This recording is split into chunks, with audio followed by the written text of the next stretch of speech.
नहीं रहा है दीदी। कोनो कोनो के सोच के हिसाब से लड़की मन सिर्फ 9 दिन भर ही पूजे जाते दीदी।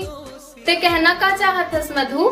दीदी मैं अभी एक खबर सुने हूँ। जी हाँ, 3 साल के लड़का संग होकर गुरुजी ही दुष्कर्म करे हैं। तो का इज्जत देते दीदी ऐसा इंसान में? माता रानी 9 दिन पूछ के जो 3 साल के लड़का नहीं छोड़ा थे। हाय 3 साल के लड़का संग मत हूँ। अब इंसान में न पढ़े लिखे तक होनी चाहिए का? एक ऐसा गुरु जी हरे कहे जाते कि गुरु ह अपन शिष्य के जीवन ला साकार ही बना। फिर एक ऐसा गुरु हरे जो अपन शिष्य के जीवन ला नरक से बदतर बना दी। बेचारी लड़का है दुनिया से ठीक से परिचित भी नहीं रही से। अभी कैसन पापी इंसान है, सुन के ही मन रो देते हैं। ऐसा इंसान मन ला तो कर करनी के सजा मिलना ही चाहिए। ओला ओकर करनी के सजा जरूर मिली। 3 साल के लेकर नहीं छोड़ीस दीदी, सोच के मन कांप जाते। ले मधु ज्यादा मत सोच, हमन कुछ नहीं कर सकन वो लइका बर। जो कर ही माता रानी ही कर ही, ओला ओकर किए के सजा जरूर मिली। हाँ दीदी